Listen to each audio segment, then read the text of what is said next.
के लिए बड़ी खबर है ये। चिराग पासवान से मुलाकात करने के लिए नित्यानंद राय पहुंचे। 24 घंटे में चौथी बार चिराग के घर पर पहुंचे हैं नित्यानंद राय। सीट शेयरिंग को लेकर अभी भी पेंच फंसा हुआ है। 36 से 40 सीटों की मांग चिराग पासवान कर रहे हैं। ये बड़ी खबर जो फिलहाल सामने आ रही है। 36 से 40 सीटों की मांग चिराग पासवान कर रहे हैं। ये बड़ी खबर जो फिलहाल सामने आ रही है। चिराग पासवान के द्वारा 36 से 40 सीटों की मांग की जा रही है और नित्यानंद राय चौथी बार चिराग पासवान के घर 24 घंटे में पहुंचे हैं। बड़ी खबर जो फिलहाल सामने आ रही है। नित्यानंद राय जो हैं चौथी बार पहुंचे हैं चिराग पासवान के घर। इस बीच हमारे सहयोगी मनोहर केसरी जुड़े हैं, रुक करेंगे इन्फॉर्मेशन के लिए। मनोहर, क्या इन्फॉर्मेशन फिलहाल मिल पा रही है जिस तरीके से 24 घंटे में चौथी बार मुलाकात के लिए पहुंचे नित्यानंद राय? देखिए, बिल्कुल कल अगर हम बात करें तो कल 3 दौर की बातचीत नित्यानंद राय, धर्मेंद्र प्रधान और चिराग पासवान की हुई है। और कल करीब 11 बजे रात में जैसे नित्यानंद और धर्मेंद्र प्रधान वो दोनों यहाँ से निकले और एक बार फिर चौथी बार करीब आधे घंटे से मुलाकात का दौर जारी है, बैठकों की दौर जारी है, क्योंकि जिस तरह से सीट शेयरिंग को लेकर के लगातार असमंजस बना हुआ है। कल भी जब चिराग पासवान से हम लोगों ने बातचीत की तो उन्होंने कहा कि बातचीत जारी है, लगातार बातचीत जारी है। और ऐसे में उन्होंने कहा था कि जब तक मैं मंत्री हूं तब तक मैं जो है अपने मंत्रालय जाऊंगा, वहां का कामकाज देखूंगा। तो इस तरह से सख्त शब्दों में उन्होंने ये जवाब दिया था। उसके बाद नित्यानंद राय ने कमान संभाली है और अभी अंदर बातचीत जारी है, क्योंकि जो सीटों का पेच फंसा हुआ है। क्योंकि कई लोगों का ये कहना है कि एलजेपी की ओर से एक राज्यसभा सीट हो या फिर बिहार में 2 एमएलसी की सीट हो या फिर जो 2015 में जो चुनाव गठबंधन के साथ इन्होंने लड़ा था एनडीए के साथ, वो सीटें दी जाए। क्योंकि साउथ बिहार की बात करें या शाहबाद क्षेत्र की बात करें, उन सब में लगातार सीटों की मांग की जा रही है। क्योंकि इनके कार्यकर्ता चाहते भी हैं कि जो 5 साल तक जमीन में काम किए हैं तो उनको टिकट दिया जाए। इसलिए मैं आपको यहाँ का एक बार नजारा दिखाता हूँ, क्योंकि मैं अभी चिराग पासवान के घर पर मौजूद हूँ। और यहाँ पर देखिए, लगातार कार्यकर्ता यहाँ पर आ रहे हैं, मिलने के लिए आ रहे हैं। और जिस तरह से बातचीत चल रही है, एक तरफ नित्यानंद राय चिराग पासवान के घर पर मौजूद है, तो वहीं दूसरी ओर धर्मेंद्र प्रधान जो बीजेपी के चुनाव प्रभारी हैं, वो पटना पहुंच चुके हैं। वहां अपने कार्यकर्ताओं के साथ जो रात में बातचीत हुई है वो मैसेज लेकर के पहुंचे हैं। क्योंकि सीटों को लेकर के कई ऐसी सीटें हैं जिसमें एलजेपी की बात हो, जेडीयू की बात हो या बीजेपी की बात हो, जो आपस में तालमेल नहीं बैठ पा रहा है। 20 से 25 ऐसी सीटें हैं। तो ऐसी स्थिति में उम्मीद ये की जा रही है कि आज इसे लेकर के जो है सो फाइनल तस्वीर जो है सो सामने आ जाएगी।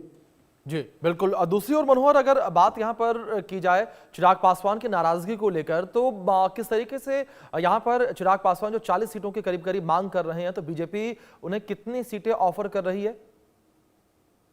देखिए, बिल्कुल बीजेपी की ओर से करीब 25 सीटों के आसपास जो है सो ऑफर की है। लेकिन अभी भी चिराग पासवान इससे ज्यादा सीटों पर अड़े हुए हैं। उनका ये कहना है कि जिस तरह से उनके 5 सांसद जीत करके आए हैं, तो ऐसी स्थिति में उन्हें ज्यादा से ज्यादा सीटें मिलनी चाहिए। वहीं आप देखेंगे तो लगातार हम की ओर से अगर हम बात करें तो हम की ओर से खबर बिल्कुल जाहिर तौर पर मनोहर, जिस तरीके से आप तमाम इन्फॉर्मेशन दे रहे हैं, नाराजगी जो है वो लगातार देखने को मिल रही है और मनाने की कवायद जो है वो भी जारी है। आप बने रहे मेरे साथ और जल्दी एक छोटे से ब्रेक के बाद लौटेंगे और इसी विषय पर चर्चा और बातचीत जारी रखेंगे वक्त ब्रेक का।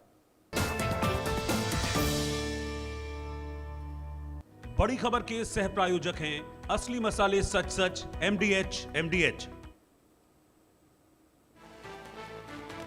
चलिए रुक करेंगे बड़ी खबर का जो इस बीच निकलकर सामने आ रही है उसका रुक कर लेते हैं। नित्यानंद राय जो है चिराग पासवान के आवास पर पहुंचे हैं मुलाकात के लिए। ये बड़ी खबर जो सामने आ रही है, नित्यानंद राय एक बार फिर से चिराग पासवान के घर मुलाकात के लिए पहुंचे हैं और चिराग से मुलाकात करने के लिए नित्यानंद राय पहुंचे हैं। 24 घंटे में चौथी बार चिराग पासवान के घर नित्यानंद राय पहुंचे हैं। चौथी बार। इससे पहले चिराग पासवान के घर जिस तरीके से नित्यानंद राय पहुंचे, चिराग पासवान अपने घर नहीं थे, नाराज होकर चले गए थे। हमारे सहयोगी मनोहर केसरी लगातार बने हैं। मनोहर, अभी जिस तरीके से आप जानकारियां दे रहे थे हम को लेकर भी, हम की भी नाराजगी जो है देखने को मिल रही है। जीतन राम मांझी की नाराजगी भी इस वक्त लगातार बरकरार है। वो करीब 15 सीटों की मांग कर रहे हैं, लेकिन उन्हें भी 15 सीटें जो है नहीं दी जा रही हैं। मनोहर, देखिए बिल्कुल, अगर आप बीते 48 घंटों में जीतन राम मांझी की बयान की बात करते हैं या फिर जी। उनके एक्स पोस्ट पे जिस तरह से उन्होंने अनुरोध किया कि कम से कम 15 ग्राम ही हमें दे दिया जाए और हम इसकी लड़ाई लड़ते रहेंगे, तो आप समझ सकते हैं। लेकिन अंदर खाने की खबर यह है कि उन्हें 8 सीट देने के लिए जैसे बीजेपी तैयार है और कुशवाहा को जो है जो कुशवाहा है उनको 6 सीटें देने के लिए तैयार है।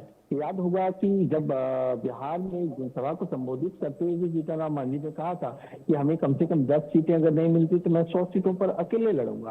तो ये आरोप प्रत्यारोप और प्रेशर और पॉलिटिक्स चल रही है और ऐसे में हम कोशिश करते हैं कि यहाँ जो तमाम कार्यकर्ता एलजेपी के आए हुए हैं ये कहाँ से आए हुए हैं और ये क्या मांग करते हैं, इनसे भी हम बात करने की कोशिश करते हैं। आप लोग कहाँ से आए हुए हैं और क्या कहेंगे? बिहार समस्तीपुर से हम लोग आए हुए हैं। जिस तरह से सीटों को लेकर के बातचीत चल रही है, एलजेपी के कार्यकर्ता आप लोग हैं, क्या चाहते हैं आप लोग? हम लोग यही चाहते हैं जो हमारे राष्ट्रीय अध्यक्ष सर्वमान्य है उनका जैसा निर्देश होगा वो हम लोग अनुपालन करेंगे। कितनी सीटें 243 में लड़ना चाहिए कार्यकर्ताओं को? नहीं, ये डिसीजन तो आला कमान हमारे राष्ट्रीय अध्यक्ष माननीय चिराग पासवान जी वही डिसीजन है। ज्यादा से ज्यादा सीटें मिलनी चाहिए। निश्चित रूप से हर पार्टी चाहता है जो हमारा संख्या बल बढ़े, हमारा संगठन मजबूत है, बिहार में जनाधार है मेरा। एलजेपी मजबूत है, एलजेपी मजबूत है, निश्चित रूप से मजबूत है। पीके किशोर के साथ भी जा सकते हैं अगर इधर बात नहीं बनती है तो। नहीं, ये बात हम लोगों को बोलना शोभा नहीं देगा जब तक राष्ट्रीय अध्यक्ष नहीं। बिल्कुल मनोहर, जिस तरीके से आप बात भी कर रहे हैं यहाँ पर जाहिर तौर पर कार्यकर्ताओं को लेकर भी कह सकते हैं, कार्यकर्ता भी यही चाहते हैं कि अधिक से अधिक सीटों पर जो है चुनाव लड़े, चिराग पासवान, ज्यादा सीटें उन्हें मिले। फिलहाल बहुत शुक्रिया मनोहर आपका जुड़ने के लिए, तमाम जानकारियों के लिए। और अब खबरों में आगे बढ़ते हैं। खबर इस वक्त मध्य प्रदेश